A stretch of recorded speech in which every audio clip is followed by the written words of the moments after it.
नमस्कार, आप सभी का स्वागत है। मैं डॉक्टर सुमित्रा यादव, सह आचार्य, श्री कल्याण राजकीय कन्या महाविद्यालय सीकर।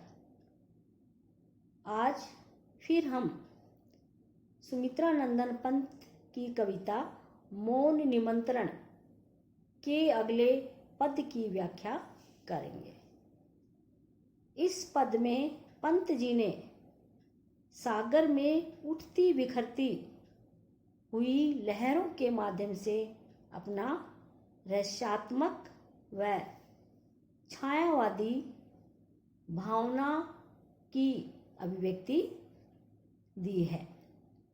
कवि कल्पना कर रहा है, उठती हुई लहरें ऐसी लगती है जैसे कोई हाथ उठाकर मुझे अपने पास बुला रहा हो।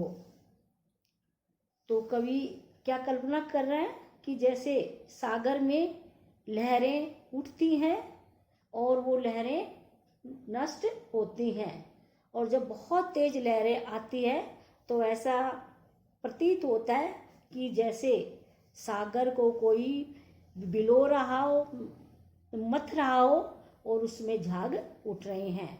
तो उठती हुई लहरों को देखकर कवि के मन में एक विचार उत्पन्न होता है कि ये जो लहरें हैं ये मुझे अपने पास बुलाने का निमंत्रण दे रही हैं, संदेशा दे रही हैं, न्योता दे रही हैं।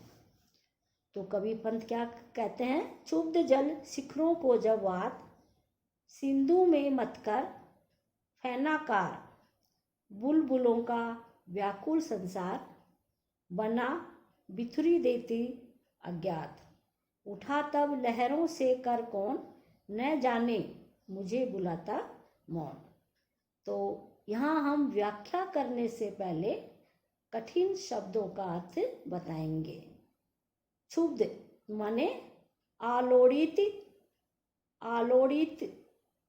हालात, शिखरों को माने चोटियों को, सिंधु सागर, वात माने हवा, फैनाकार माने झाग, अज्ञात माने अनजान, विथुरी देती माने बिखेर देती है, कर माने हाथ। तो कवि पंत कहते हैं, क्षुब्ध जल शिखरों को जब वात सिंधु में मत कर फैनाकार, कि जब हवा सागर की लहरों की चोटियों को मत कर उनमें झाग पैदा कर देती है, बुलबुलों का व्याकुल संसार बना बिथुरी देती अज्ञात, तब पानी के बुलबुलों का व्याकुल संसार बनाकर अनजाने ही नष्ट कर देती है। सागर में पानी के बुलबुले बनते हैं, फिर लहरें उन्हें नष्ट कर देती है। यानी जब लहरें उठती है तो ऐसा लगता है कि वो लहरें उठकर जो पानी के बने हुए जो बुलबुले हैं उनको नष्ट करने के लिए उठी हैं। तो कवि कहता है, उठा तब लहरों से कर कौन, न जाने मुझे बुलाता मौन। तो अंत में कवि कहता है, तब न जाने कौन अज्ञात अव्यक्त शक्ति लहरों के बहाने से अपने हाथ उठाकर चुपचाप मुझे बुलाती है।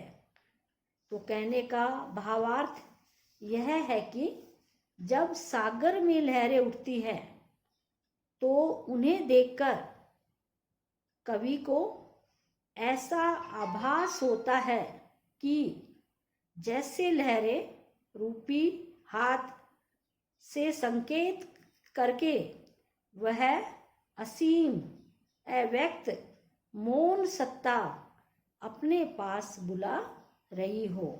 यानी कवि ये कल्पना करता है कि सागर में जो ऊंची ऊंची लहरें उठ रही हैं वो लहरें नहीं हैं, बल्कि उस असीम अव्यक्त सत्ता का हाथ है, जो हाथ के बहाने संकेत करके मुझे अपने पास बुला रही हो। तो पंत जी ने समुद्र की लहरों के माध्यम से रहस्य भाव की अभिव्यक्ति की है। बुलबुलों के द्वारा संसार की क्षण भंगुरता की ओर संकेत किया है कि ये जो संसार है ये क्या क्षणिक है, एक बुलबुले की भांति है, ये क्षण भंगुर है, यही शाश्वत सत्य है। उठा तब लहरों से कर कौन में पंत जी ने रूपक अलंकार का प्रयोग किया है और साथ में उपमा अलंकार का भी प्रयोग किया है। धन्यवाद।